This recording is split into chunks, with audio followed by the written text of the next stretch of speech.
पृथ्वी के अंदर के विषय में जानकारी देते हैं और यह पृथ्वी के अंदर की भाग को महत्वपूर्ण भाग आंतरिक संरचना के रूप में जाना जाता है। आंतरिक संरचना वह होती है जो पृथ्वी के अंदर विभिन्न प्रकार के पृथ्वी के तहों के बारे में जानकारी प्राप्त करते हैं, जिसे हम एक चित्र के माध्यम से भी प्रदर्शित कर सकते हैं। और वह पृथ्वी की संरचना जो पृथ्वी के ऊपरी भाग, लेकिन यहाँ पर पृथ्वी का आंतरिक भाग की चर्चा की गई है, जो एक चित्र के माध्यम से आपको प्रदर्शित कर सकते हैं। यह पृथ्वी का भाग है और यह आंतरिक भाग के रूप में दर्शाया गया है। और इस तरह से यह पृथ्वी का भाग के एक भाग का है, जिसमें हम पृथ्वी के ऊपरी भाग को, जो पृथ्वी का ऊपरी भाग है, जिसे हम पहला भाग के नाम से जानते हैं, जिसको हम भूपर्पटी, बोलो नहीं, वह आपको पढ़े नहीं, भूपर्पटी जिसको हम क्रस्ट कहते हैं, पृथ्वी के ऊपरी भाग को क्रस्ट के नाम से जाना जाता है। दूसरा भाग है जो आपको प्रवाल के नाम से जानते हैं, प्रवाल जिसमें मेंटल के रूप में जानते हैं। और यह तीसरा जो भाग है, यह तीसरा भाग का केंद्र है और इसे हम तीसरा केंद्रक के नाम से जानते हैं या कोर के नाम से जानते हैं, कोर। इसके भी दो भाग है, कोर। यह आपको ऊपरी वायु के नाम से जानते हैं, वायु। और आपको यह जो केंद्र का अंदर का भाग है, इसे हम आंतरिक प्रोड कहते हैं। तो इस तरह से यह पृथ्वी की आंतरिक संरचना के 3 भाग जाने जाते हैं। इन लोगों को भी थोड़ा आप जो कवर कर लोगे तो यह पृथ्वी की आंतरिक संरचना के रूप में जानते हैं। और यह हमारे पृथ्वी के आंतरिक भाग जिसे हम पहुँच नहीं पाते, इनकी जो संरचना है महाद्वीपी और आपको महासागरी दो प्रकार के वातावरण से या 2 प्रकार के तत्वों से मिलकर बना है। महाद्वीपी वह भाग जो जिस पर महासागर महाद्वीप स्थित है, महाद्वीप में जो आपको 7 मुख्य महाद्वीप है और भूमंडल के रूप में जाना जाता है। पृथ्वी का वह ठोस भाग जिस पर हम निवास करते हैं, उसको हम लिथोस्फीयर, भूमंडल या स्तंभमंडल कहते हैं वह। और पृथ्वी के आंतरिक भाग का वह भाग, इसमें आपको जो भूपर्पटी है, इसका विस्तार समुद्र के क्षेत्र में कम है और महाद्वीपों में इसका विस्तार अधिक है। महाद्वीपों में इसका विस्तार 35 किलोमीटर तक है और समुद्री क्षेत्रों में इसका विस्तार आपको 5 किलोमीटर के रूप में जाना जाता है। इसमें जो भाग है जो भूपर्पटी है, इसको हम क्रस्ट के रूप में जानते हैं।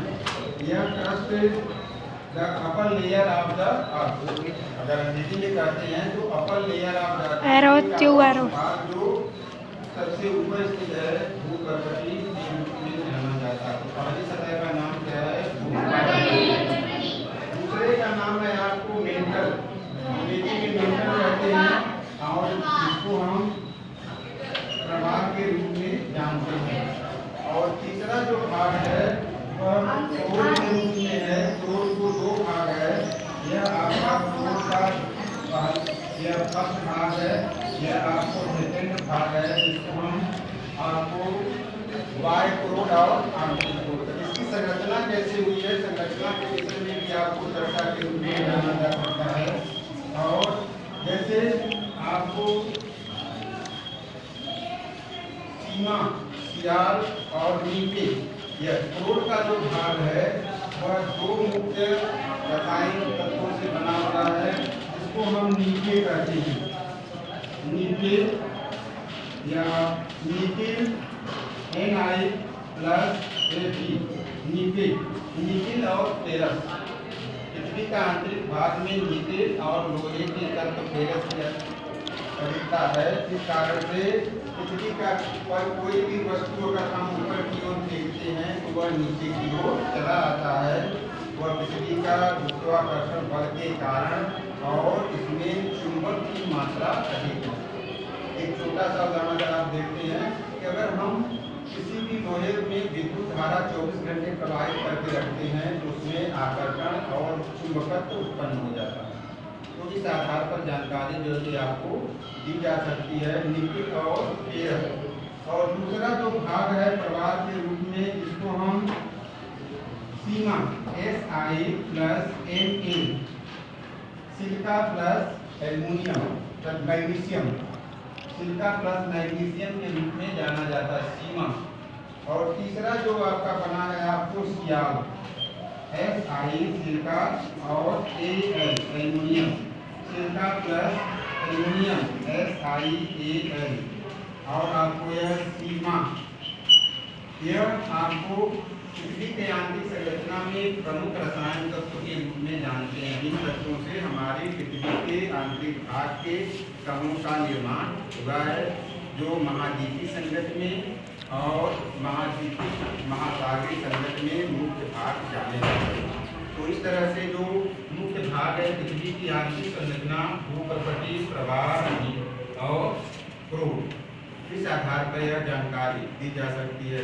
समझ में आया? चित्र में भी आपको दिया गया है, यह चित्र के आधार पर भी आपको यह प्रदर्शित की गई है। यह जो रंगीन चित्र में दिया गया है विभिन्न कलर के माध्यम से, रंगीन चित्र में इसलिए दिया गया ताकि उसे आप अच्छे से समझ सकें, आइडेंटिफाई कर सकें, पहचान सकें कि पहला पृथ्वी का भाग वह किस कलर का है, दूसरा जैसे आपको पीले से दर्शाया गया है, तीसरा आपको भी हल्का जो कि आपको पिंक कलर से है। तो इस तरह से आपको पृथ्वी की आंतरिक संरचना के विषय में चर्चा की गई है।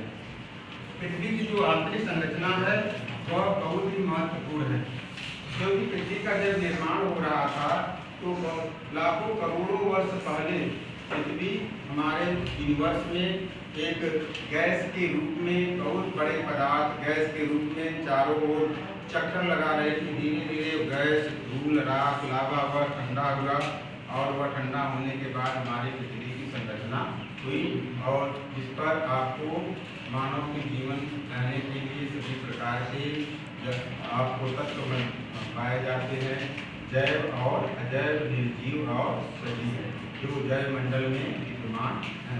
इस आधार पर महाद्वीपीय संगत के आधार पर यह जानकारी आपको दी गई है, और इस आधार पर यह आपको जानकारी दी जाती है, और इससे संबंधित परियोजना कार्य भी आपको दिए जा सकते हैं, जो आपको छुट्टियों में घर में जाएंगे तो यह परियोजना कार्य के रूप में आपको दिया जाएगा। कट कर देना बेटा। तो इस आधार पर यह जानकारी दी गई है।